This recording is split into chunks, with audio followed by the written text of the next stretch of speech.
If we can now then turn to a summary. Having shot forward in time, I want to take us back and tell the whole story of the Bretton Woods process, reflecting what that has to say about the battle of ideas, about the way in which the relationship between state and market should be orientated. So if I start from the beginning, the Bretton Woods story, I think I'm trying to say to you in this e-lecture, illustrates the 20th century battle of ideas about the relationship between state and market. The design of the Bretton Woods system was characteristic of the social democratic answer to the question about how the state and market relationship should be structured. It was developed at a time when the free market solution in the wake of the 1930s crisis was discredited. It was also developed at a time when the social democratic and the Marxist solutions were in alliance with one another to some extent in the war against fascist alternative to how that question might be resolved.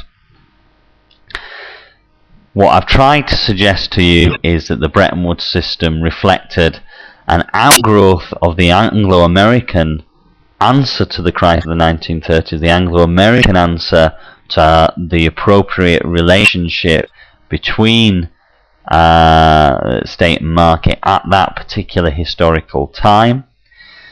That this was largely a social democratic response, that it was about containing the crisis tendencies of capitalism, restarting capitalist growth, protecting the population from the effects of global competition, in particular protecting the population from large-scale unemployment resulting from global competitive and economic pressures.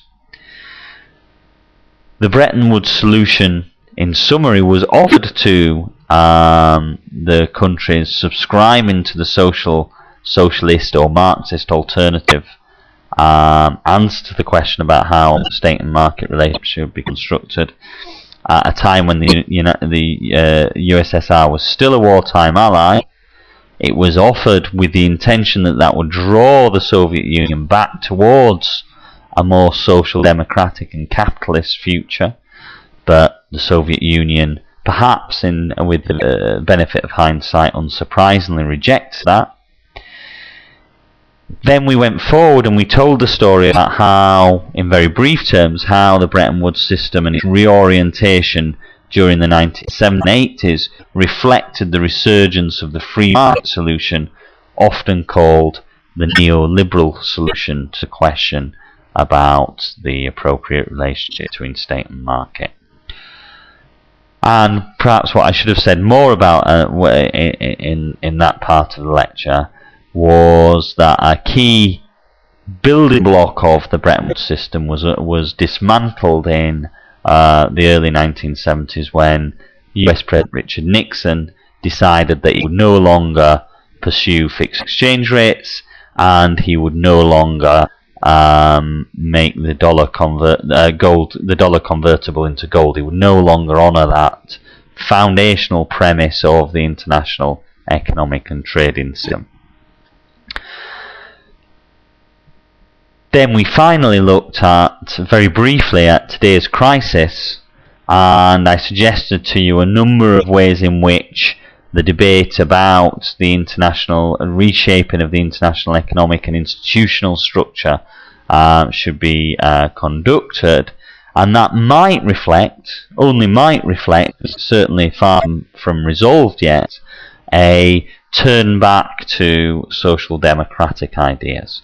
But that is very much yet to be determined. So that concludes this e-lecture, and I'll leave on the slide for you there for a few moments some of the resources that you may want to consult as a result of listening to the e-lecture. One good source on the Bretton Woods institutions today is the Bretton Woods Project. It's largely a critical source. A good general source on the history of the IMF is provided by the IMF's own website. You can see details of the use of IMF credit at the website provided, and I would draw, if you're interested in learning more, there is a good e-lecture, podcast lecture by James Morrison at a university in the United States that's available on that link, and Morrison in that lecture goes into much greater detail on the economic aspects of the Bretton Woods system. And then there is a list of other resources that I've drawn upon in the construction of this e-lecture.